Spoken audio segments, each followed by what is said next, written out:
For the take-home exam, there was a few points that I didn't quite get to last time, and so I wanted to make sure that I got to them. And so I have this short little video here for you. So we did Karl Barth's Secular Parables. I hope that made sense to you all.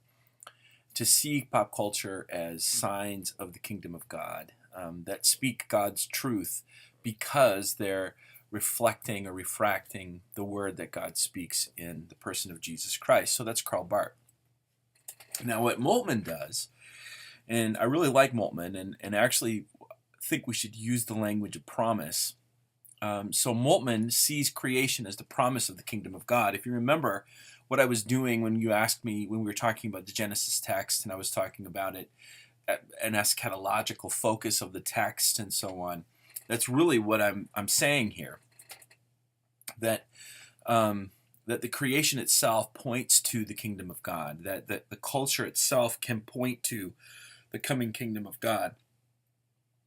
And so parables always point to something else, point to something different. So I would never want to say that American Beauty or Pulp Fiction is necessarily the kingdom of God, but they're pointing to it, they're reflecting it, they're again refracting kind of the light of the revelation of God in Jesus Christ. But to talk about a promise is to talk about something that's coming, right? So when you make a promise, the promise is fulfilled in the future, but the promise, the actual act of making the promise, is connected to the fulfillment in the future. So what Moltmann provides for us is a way to think about pop culture as promises of the kingdom of God, these eschatological signs or promise of our future. Now, what does that mean? So what American Beauty is doing is American Beauty is trying to point to a way of life that is lacking in many ways, but then points to a way of life that is fulfilled in love and grace and beauty. So when you see those vignettes at the end of the film where it talks about the leathery hands and the leaves and the car and the picture of his little girl that he sees, or his relationship with his daughter, all of those things for him are these signs, and he recognizes them now as signs pointing towards a wholeness to life that was lacking in his life. And so in that way, what American Beauty is doing is it functions as a promise, an eschatological promise of the future that we have been promised, that in Jesus Christ, God is pulling us into or calling us into this future. And so the power of the gospel then is the power of hope. It's the power of liberation. It's a power of freedom and restoration that overcomes our alienation and obliterates every form of idolatry and ideology. So think about ideology, things that we've been talking about. For Moltmann, hope is that which opens us up to our future. And more than anything else, this is what I want you to think about. Why do we love movies like Tangled? Why do we love WALL-E? Why do I love American Beauty and Pulp Fiction and No Country for Old Men and Birdman? It's because they do something to us. They're a poetic representation of something that elicits this response in us. And where does that response come from? What I want to argue is that response is grounded in the hope that we have, that is grounded in the kingdom of God and the death and resurrection of Christ. So why have Julian over here on the side?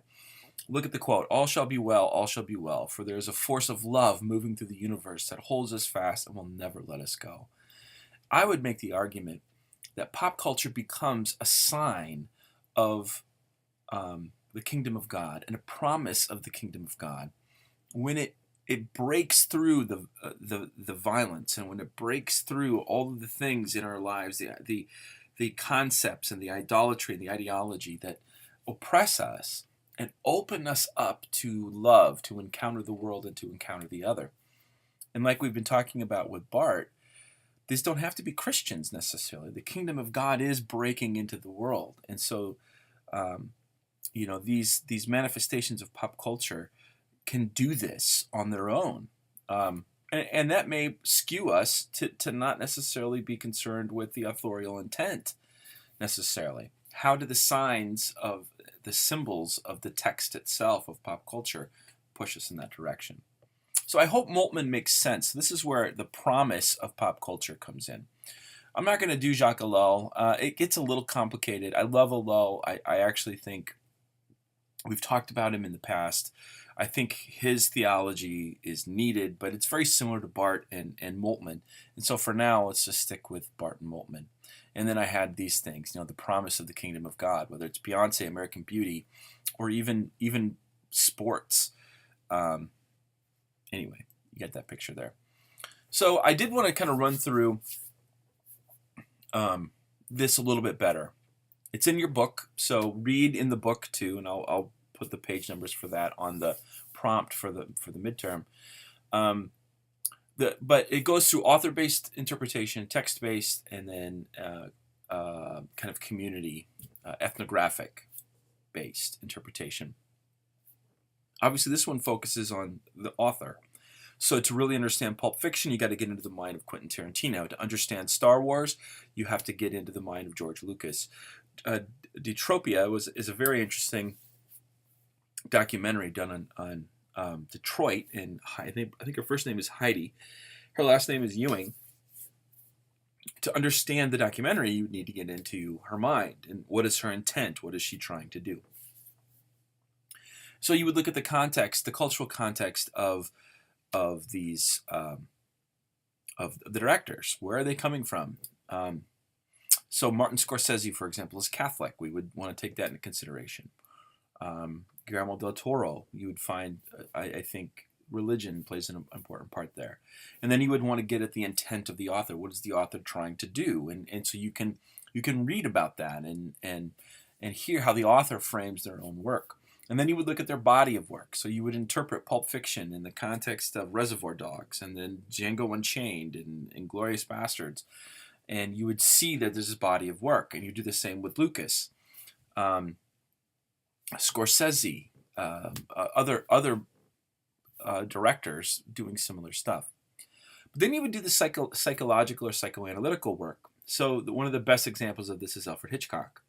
When he makes his horror films, when he does Psycho, is he tapping into the Oedipus stuff and Birds? Is he tapping into Oedipus? And if he is, what does it say about the psychology of Alfred Hitchcock? And so that becomes a part of this. And you can read about that in your textbook. The text-based interpretation is the stuff that we did with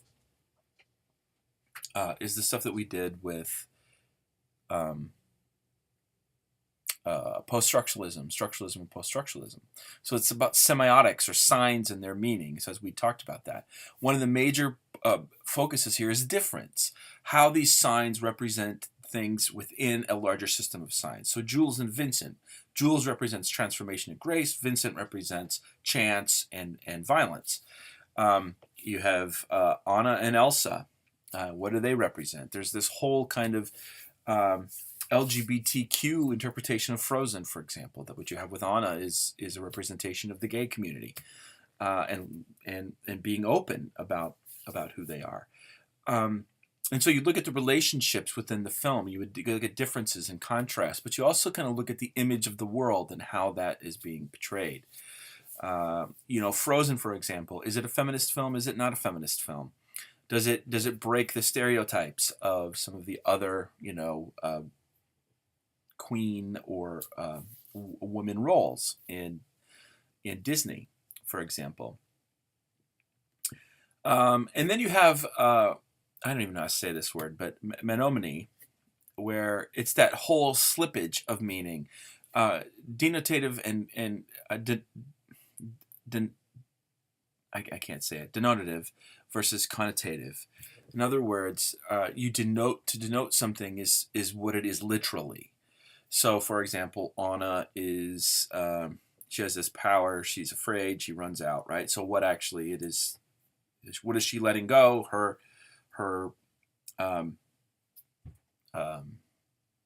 powers to freeze things. but then it can connote others. So who else is hiding things and not letting them go? And this is where you get the LGBTQ interpretation of this, or it could be anything else. So it's that slippage of meaning where signs can mean something else, and then how do we interpret them? The narrative is talking about how we shape the event. So you take these different events and you create a plot, and that gives meaning. So think of Pulp Fiction.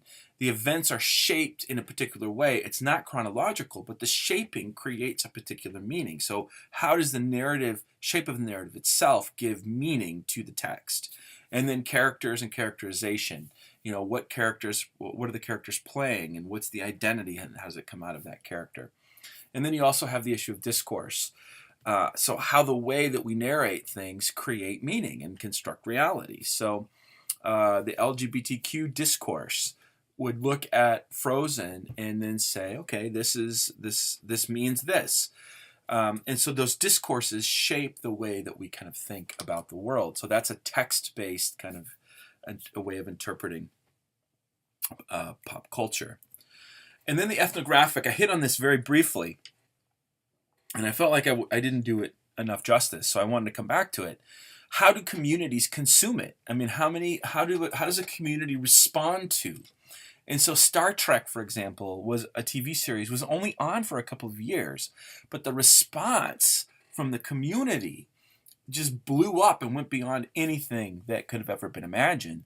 And so you get this cult-like status to this show, Star Trek, and it carries on, and it has a life and gives an interpretation to what Star Trek is doing. It's the same with The Big Lebowski.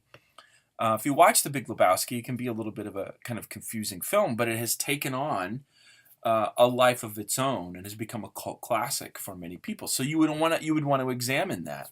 How do we interpret these films? I put 50 Shades of Grey on there again just to say these books took off because there was all of these women who began reading them and felt like it opened them up. And so, again, the question is, it's not very good writing, so why then did it become such a big deal? You're looking at the communities who are interpreting and how the community is kind of interpreting this.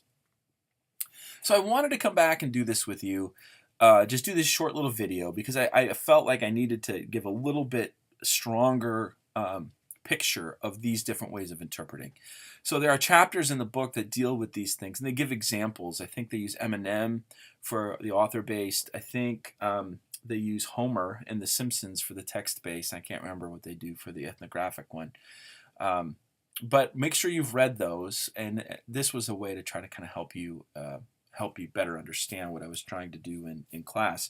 And also then the Bart and Moltmann, and I'm not saying you have to agree with it, but I'm suggesting this as a way to interpret pop culture as parables, secular parables, but also the promise of pop culture, this kind of eschatological, pointing beyond to something else way of interpreting pop culture.